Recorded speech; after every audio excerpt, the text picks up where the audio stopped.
ডিম পড়ে যাবে, ডিম ওই সব ডিম পড়ে গেল, যা যা।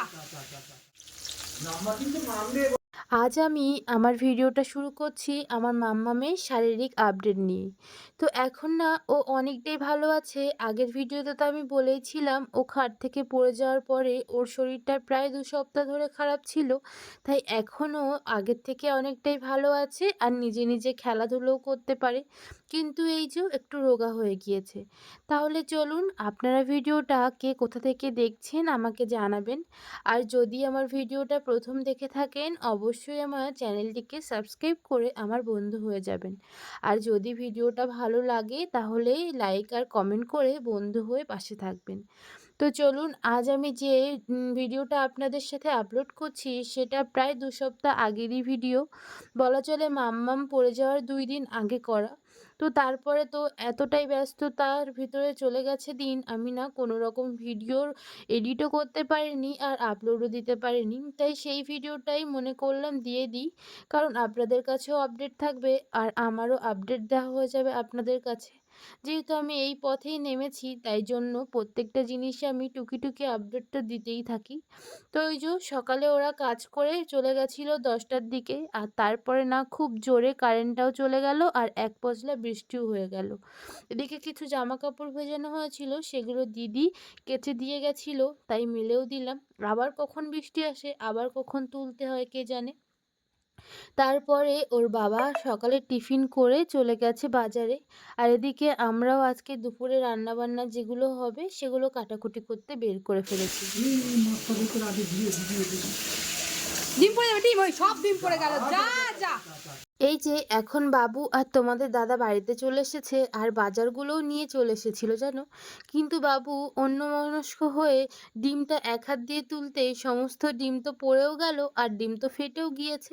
তাড়াতাড়ি করে বাবুর ডিমগুলোকে একটু গুছিয়ে নিয়ে এদিকে চলে এসেছি আরও জিনিসপত্রগুলো যেগুলো বাজার করে এনেছে, যেমন মুড়ি, আলু, আরও কিছু সবজি, সেগুলোই আর কি গুছিয়ে নিলাম জানো।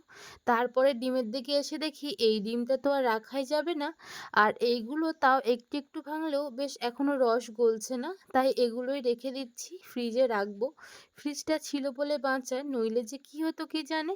তো চলো ডিমগুলো তো রেখে দিয়েছি। আর এই যে আরও কিছু বাজারের মধ্যে এনেছে মাম্মামের জামা কাপড় পরিষ্কার করার জন্য।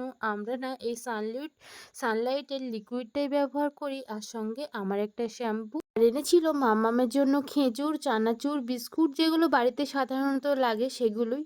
আমি মাকে সমস্ত কিছু রান্নার জোগাড়যন্ত্রী গুছিয়েও দিয়েছি জানো তো। আর মায়ের দিকে কিছু রান্না চাপিয়েও দিয়েছে, যেমন হয়েছে মাংসের আলুটা ভেজে নিয়েছে আগে আর সেই কড়াইতে আবার শাকটাও বসিয়ে দিয়েছে। তো চলো তোমাদের সাথে বলি আজ আমাদের কী কী রান্না হচ্ছে। উচ্ছে ভাজা, পটল দিয়ে তেল পটল, আর সঙ্গে মাংস আর চাটনি। আর তোমরা তো দেখতেই পেলে শাক ভাজা হচ্ছে। আর এদিকে দেখো আমাদের মাম্মাম এখন একটু একটু করে আবার কিন্তু হামাগুড়ি দিচ্ছে।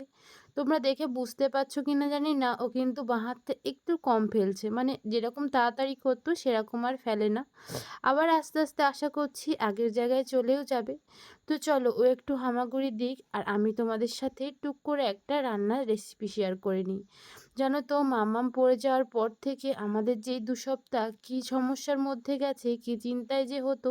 এমনকি খাওয়া দাওয়াটাও না আমরা ঠিকঠাক করে করতেই পারছিলাম না, শুধু ওর চিন্তায়। কিন্তু এই যে এখনও অনেকটাই সুস্থ, তাই এই যে তোমাদের সাথে শেয়ার করছি সেই দিনকার ভিডিওটা।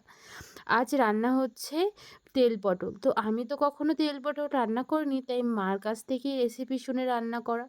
ওদিকে মাম্মামের খাবারটা আগে বসিয়ে দিলাম, কারণ ও তো 12:30টার মধ্যে খেয়েও নেয়। তোমরা প্রায় লোক যারা যারা দেখো সবাই জানো।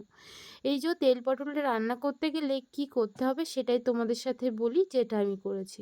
প্রথমে একটু বেশি করে তেল নিয়ে তাতে কালো জিরে দিয়ে আগে তেলটাকে গরম করে কালো জিরে দিও। তারপরে কিন্তু আমি পটলটাকে কেটে নুন হলুদ মাখিয়ে ভালোভাবে রেখেছিলাম কিছুক্ষণ, সেটাই আর কি তেলে ভালো করে একটু লালচে করে ভাজা হয়ে গেলে তাতে এই যে বাটাটা দিলাম এটাই দিতে হবে।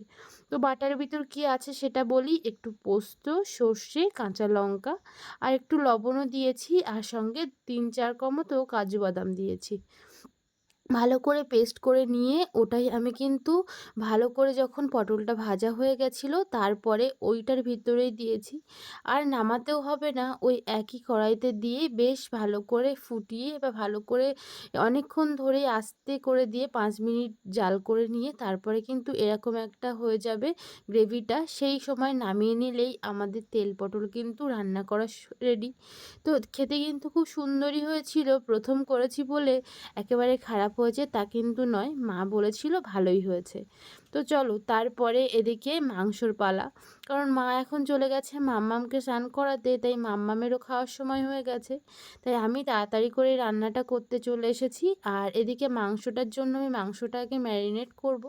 আর ওদিকে জানো তো দুটো তরকারি রান্না তো হয়েই গেছে, দুটো তিনটে, আর বেশ দুটো তিনটে তরকারি রান্না করলে হয়ে যায়। তার ভিতরেই আছে বাকি মাংস আর ওই চাটনিটা। তো এখন মাংসটাকে আগে একটু ম্যারিনেট করি, তারপরে না চাটনিটা বসাবো। আর আমি ভাতও বসিয়ে দিয়েছি। তো এদিকে মাংসটা ম্যারিনেট করার জন্য কিছু তেজপাতা, সঙ্গে টক দই আর পেঁয়াজ দিয়ে দিয়েছি, রসুন থেতো করা দিয়েছি, আদা জিরে শুকনো লঙ্কা বাটা দিয়েছি। আর সঙ্গে না একটুখানি হলুদ লবণ যেগুলো সাধারণত মশলা লাগে, তেল, সেগুলো বেশ দিয়ে ভালো করে ম্যারিনেট করে আমি রেখে দিচ্ছি। আমি না প্রায় সময় রান্না করি এইভাবে ভালো করে ম্যারিনেট করে রেখে দিই।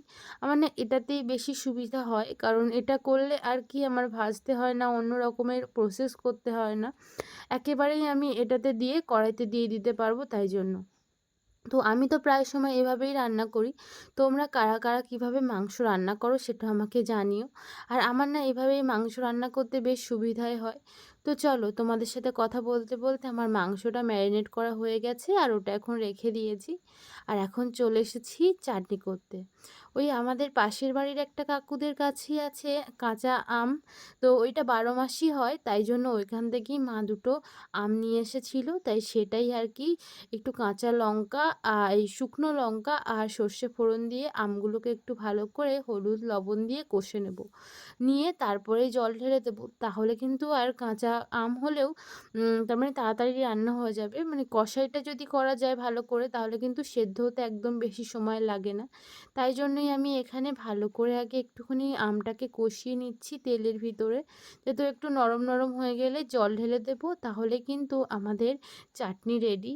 আর এই যে এখন আমার মা আমটাকে ভালো করে কষা হয়ে গেছে, আর এখন অল্প হলুদ আর সঙ্গে একটু আজকে কাশ্মীরি লঙ্কার গুঁড়ো দিয়েছিলাম যাতে কালারটা খুব সুন্দর আসে। আমরা না সচরাচর কাশ্মীরি লঙ্কার গুঁড়ো দিয়ে মানে কোনো লঙ্কার গুঁড়ো দিয়েই আমরা আর কি চাটনি করি না। তো আজকে মনে হলো একটু কালারফুল করার জন্য, তাই আর কি করা। এদিকে দেখো আমার চাটনির জন্য যে আমটা ছিল ভালো মতনই কষা হয়ে গেছে, আর এখন আমি এটাতে একটু জল ঢেলে দেবো। খুব বেশি জল দেবো না, ওই সামান্যই জল দেবো, আর এটা এখন চাপা দিয়ে রেখে দেবো। আর এটা যখন সিদ্ধ হয়ে যাবে না তারপরেই আমি এতে মিষ্টি দিই। আমি সবসময় এভাবেই চাটনি রান্না করি, তাহলে হয় কি আমার প্রত্যেকটা আম বা যেই টকটাই থাকে সেটা ভালো মতো সিদ্ধও হয়ে যায়, আর সমস্ত কিছুটা ঢোকে, কোনো জায়গায় কিছু কমতি থাকে না। তো আমি কিন্তু এভাবেই রান্না করি। তো এখন আমার ওই যে চিনি দেওয়ার পালা। মিষ্টিটা যেরকম আমরা খাবো সেরকমই দিয়েছি। তো চিনি অল্প ছিল বলে আরও কিছু আমি বাতাসা দিয়ে দিয়েছি। তো আমার কিন্তু চাটনিটা হয়েও গেছিলো। ক্লিপ আর নেওয়া হয়নি, কারণ তখন আমি মাম্মামকে খাওয়াতে গেছিলাম তাই। তো মাম্মামকে খাইয়ে দিয়েছি, আর ও এখন ঠাম্মির কাছে ঘুমো ঘুমো করছে। তো তার ফাঁকেই আমি এই যে রান্নাটা করতে চলে এসেছি, এখন করব মাংস। তো তখন না আমি দেখতে পাইনি কড়াটা এখানটাতে একটু অপরিষ্কার ছিল। তোমরা প্লিজ মাইন্ড করো না, আমি কিন্তু মুছেও নিয়েছিলাম। ওই যে একটু বেশি জাল হয়ে গেলে কড়া যেরকম পুড়ে যায় না সেরকমই গেছে। তো চলো প্রথমে মাংসটা করতে যেসব গোটা গরম মশলা লাগে তেলে গরম করে সেগুলোই দিয়ে দিয়েছি। আর এখন ভালো করে ওটাই গরম হয়ে গেলে একটু রসুন কুচি আমি রেখে দিয়েছিলাম তুলে, তো সেটাই দিলাম, আর একটু পেঁয়াজ কুচি।